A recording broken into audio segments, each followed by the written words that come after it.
Salutations everybody, it is Matty here today. Hope you're all doing absolutely excellent. Today I'm bringing you a preview for Mindseye, likely something you've been searching for a while if you have any interest on this game, because there's been very little information on it, very little gameplay on it, so I'm excited to talk to you about it here today. I guess maybe excited is not the right word now that I put that out there, and I'll get into that in a moment, but let's just give a little bit of background information on why there's even interest in this game at all. Build the Rocket Boy is a brand new team behind Mindseye. It's led by Leslie Benzies, who is the producer behind GTA 3, San Andreas, GTA 4, GTA 5, LA Noire, GTA Online. So, like, yeah, a lot of Grand Theft Auto pedigree behind this. And that's part of the reason it was exciting is there was this huge void between GTA 5 and 6 where I feel like a lot of crime-based open world games could have taken their shot to, you know, share a spot with GTA 6. Of course, that's going to come in and clean house whenever it releases, but there's still time for you to make a crime-based open world game that fills that void, fills a need, and does really well. So Mindseye, especially now with the GTA 6 delay, is kind of hit at the right time, in my opinion, especially given the mind behind it is one of, like, the originals behind just GTA at its most prominent. Build the Rocket Boy is said to be a 450 to 500 person team working full-time on the game. It's published by IO Interactive's partner division. It's launching on June 10th, and there were a lot of questions with very little answers going into this one. Very little gameplay, very little story details. Any gameplay we did see was just primarily cars blowing up, so it was like, what's going on with this? And then there was I remember seeing it on Reddit Gaming Leaks and Rumors, there was a little bit of a gameplay leak over there, and people were like, well, what is happening with this game? So, yeah, it was a preview. It was hands-off. It was digital. And we have under a month to go now. So that didn't necessarily build confidence in that environment, but I wanted to go in with an open mind because the demo was at least live. When I've done these hands-off previews, like I did it for Pentiment Sticks Out of My Head, it's like a very planned presentation. Everything's pre-recorded. This was just showing like, hey, it works, it's real. So I saw an early game mission, I saw a late game mission, and then I also saw a new Arcadia mode, which is basically their content builder, and we'll talk about that a little bit later. I could not record any of my own gameplay, so everything you are going to be seeing in this video was provided by the publisher, so it'll likely look a lot better than what I saw. And here's my general takeaway, and I know with my platform, when I say these types of things, they come with a lot of weight, but sincerely, this game needs to get delayed. I saw so many bugs in this preview, and I've been doing this half my life. Like, I've seen previews in a good state, I've seen previews in a bad state. This is up there with some of the worst I've seen, just in the terms of preparation. You could just feel the energy in the room was like, we got to go. Like, the pressure just felt real. Taking that out of the equation, all that matters for you at the end point is the quality of the game here. And I'm just going to run down a list of bugs that I saw. And by the end of the presentation, like, we swear these are all patched. You don't have to worry about any of them. But look, I have seen that song and dance before. I always remember going to my Fallout 76 preview event. And when I went there, the game ran like shit. And Bethesda was like, we swear it's going to run well at launch. How'd that go? So I learned my lesson, right? I learned my lesson about, like, putting faith in them. It's like, I know game development. It's like, there's a lot here that needs to get ironed out. And I feel like a GTA 6's delay, this one could also afford a delay. Okay, so bugs I saw. A drone was invisible during a cutscene. This is one they called out pretty immediately and said, like, yeah, we know about this one. There was pretty brutal pop-in with the textures. When they were flying over the city, they got into a sky car and they were flying over, and you could just see it in real time. Did not look very good. I think there were a lot of frame dips. This is the one I'm going to put a little bit of a asterisk on because this was all streamed to us, and so it's possible it was lagging, but it looked like it was, you know, stuttering pretty hard during certain stretches. I'll be on the lookout for this, though, and you should be too, so that's why I just wanted to at least mention it. Things I did actually see, though, were the ones I mentioned before, and also some weird balancing things. The demoist, I've never seen this in my entire life. The demoist used invincibility to get around 2 different encounters in 2 different missions that they otherwise would have died in because they were very clearly unbalanced. Again, I have never seen that before. That is like mid-production stuff. Like, when you have not balanced your game and you're like, we just need to test if this can go, like, start to finish, and, like, the skeleton, the quest works, that's what you do. So to see that a month away from launch, I'm like, oh boy, that's not good. There were even names missing in subtitles. It would just say, like, none. I thought that was weird. There were enemies spawning in front of you. At one point, this happened just one time, to be fair, And there was another point where I saw in that same mission, enemies were like crouched behind cover and just shooting into cover. And I think that enemy AI just was not in a good spot either. There were a lot of points in the demo where they were just running at you. So this is all literally me watching it.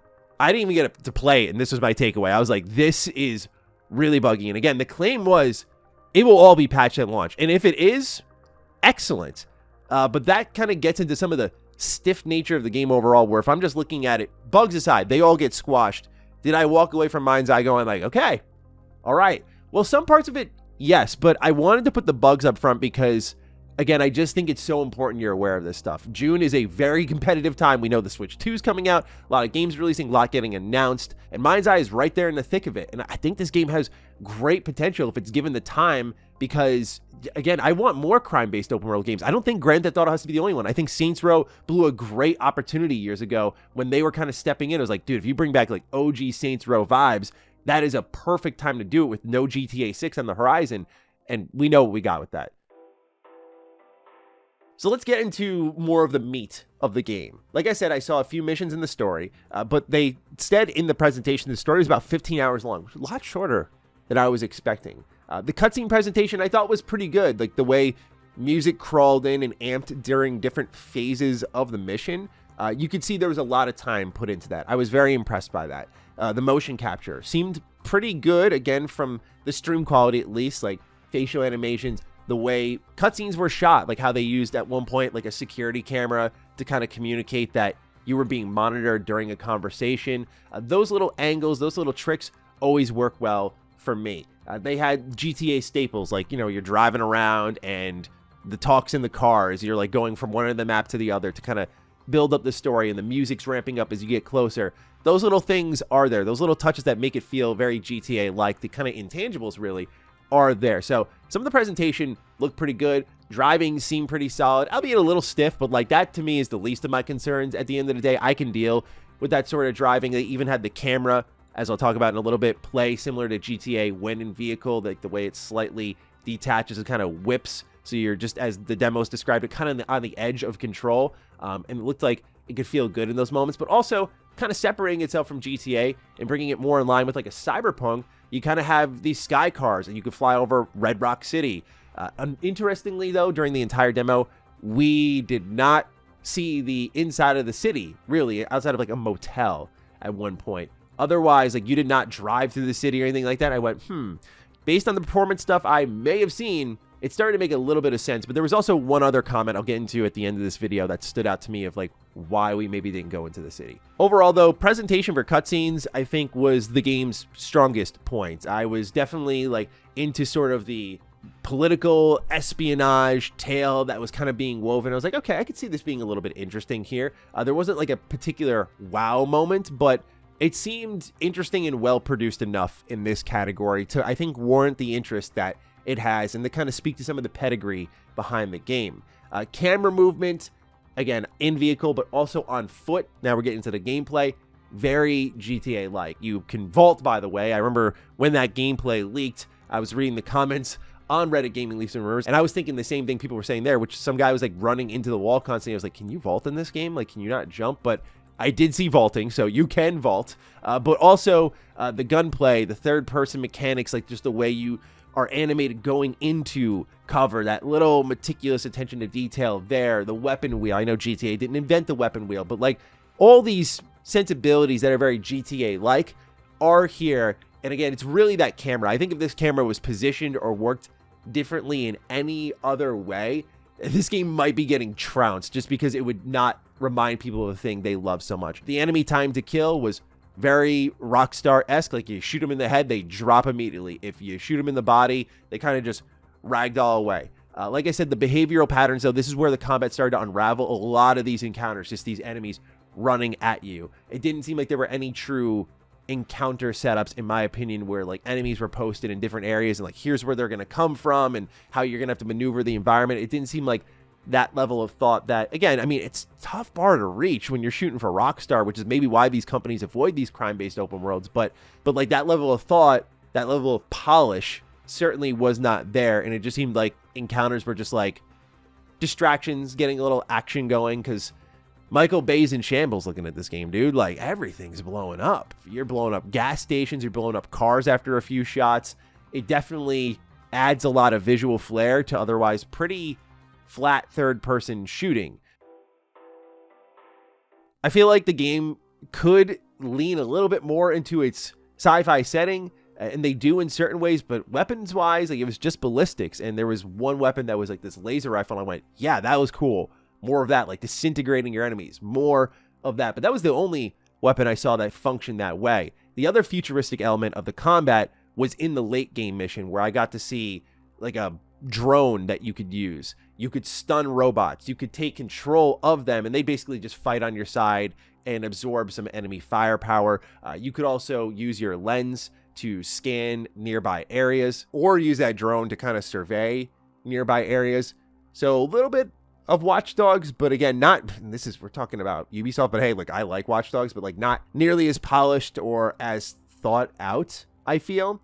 Where again, this game could just, the general theme of the video is like, it could just use some more time. What's new though, that you really weren't able to piece together, and where I think the conversation gets really interesting if I get speculative here, is the portals they showed. So they hopped to a third story mission. They didn't play it out, but you spawn in this room and there's literally a portal right in front of you. And to be clear, like, throughout the demo I saw, this game is very much trying to ground itself in some sort of reality to make it believable. Like, there was, you know, a politician running a campaign, and she was screwing over this sort of like business owner and trying to make him look bad. And so, like, again, this sort of like knife in the back type of storytelling that was ongoing, where to see like a portal, this sort of magical thing, I'm like, what the heck is this? But yeah, like a literal portal was just there, and you can step through it. And this is where the game has content that you can build. So it's called Arcadia, and there are these tools that are available on PC at launch. Basically, you're allowed to fill the map with encounters and stuff, which makes me anticipate a hollow map, because one thing they said in the middle of the presentation was talking about post-launch content. They said that as they were flying over the city, they said, yeah, this is like Red Rock City, and we want to, with post-launch content, drive more gameplay into the map. And I went, drive it into, what do you mean? Like, it's not really there at launch. And as I saw, all of the content was kind of in this Badlands, this arid Badlands area. I mean, not that they're not going to use the city at all. They built it for a reason, but it seemed like it was almost deliberately avoided. And then the one time I saw like the corner of the city was in an Arcadia mission to sort of fill out that part of the map. So I'm like, how hollow is this going to be, if at all? But anyway, this is, think of these like modding tools. Think of it like a Doom snap map, like these kind of, except much more complicated, might I add. But it basically allows you to like use the tools the game uses to build like behavior patterns, all the way down to encounters. You can drag and drop assets in, build your own locations, and just in any spot of the map, which I think has some pretty cool potential. They plan to add in multiplayer content later on after launch. And I think you all know how Matty feels about that sort of stuff, especially if you've heard me talk about Marathon on Defining Duke, because I haven't talked about it on the channel yet. But yeah, it's like, I don't care about that. And I'm not trying to be mean. Like, I'm just trying to be sincere so that the developers who need honest feedback and probably want to delay this thing, I'd put money on it. They're looking at it like, yeah, we need more time. Probably want to delay this, can like take this video and others and be like, they know. Like, they know this is looking to be a little bit messy. But anyway, these portals will open up some storytelling opportunities, which I thought was interesting. Like, here's some backstory for the main character's military background. Here's a drone race. Here's a car race. You can play as other characters. Like, in one case, it's a CIA assassin with like a laser pistol. There was a horde mode at one point. So I could see this being maybe a little bit fun, but it didn't seem to add like actual story and cutscenes. It was more like just third-person shooting with a little bit of narrative context as to why you're doing all the shooting. So yeah, I know this has been a really harsh preview, and I'm trying to be generous because this is a brand new team. But when I see like, oh, we're throwing almost 500 people at this game full time, and I look at the state I saw it in, which is all I can only operate off of. Maybe they did patch everything out. Maybe it is way better at launch. I hope it is. But what I saw, I'm just like, this needs more time. This definitely needs more time. And I don't know if you can fix things like if the story isn't good, you can't really change that. But I think polish could go a long way, because that's what Rockstar games are known for. And if Leslie and his team can kind of carry that level of polish into this product and make those things feel very cleaned up that I was talking about, it might be a lot more enjoyable. Because a lot of these things I'm talking about, like if I'm seeing a demoist literally turn on invulnerability to avoid an encounter that otherwise would kill them and disrupt the demo, that communicates to me that like that's a major problem, you know? So again, I appreciate the transparency. Part of me wonders if that is part of the plan, like just let them see it and kind of just have their way with it. But given the secrecy of the game, the parts of it I saw, the bugs I witnessed, I'm just like, I think there actually might be something kind of interesting beneath all of this, at least a solid crime-based open world shooter. Again, 15 hours, I was like, I mean, it's shorter than I expected for sure for the main story. But when I heard that, I was like, okay, like I can kind of get down with that, but it just feels very hidden and no hands-on. I'm like, So, you know, I gotta be real and just say like my defense is a bit up with this game. I don't like to do this for previews because it's really hard to walk out, especially an hour-long preview, and just kind of be like this. So I hope to those of you who watch a lot of my previews, you know what this kind of speaks to with the quality of the game that I've seen thus far. So just wanted to record some thoughts, put them out there, give you all the information that you can kind of operate off of with Mindseye. And keep an eye out if they change anything with the game. If it launches June 10th, definitely have your guard up. If they delay it, that would increase my optimism for the game a lot, because I think polish was the main thing it looked like it needed. And maybe they already got it, and what I was seeing was like a very old build. We'll see. But, you know, again, I don't want to operate off of empty promises. I want to operate off of what I see. So there you have it, ladies and gentlemen. Mindseye preview done. Let me know your thoughts down below. And with that, I'll catch you in the next one. Stay sexy, stay active. I love you all. Peace.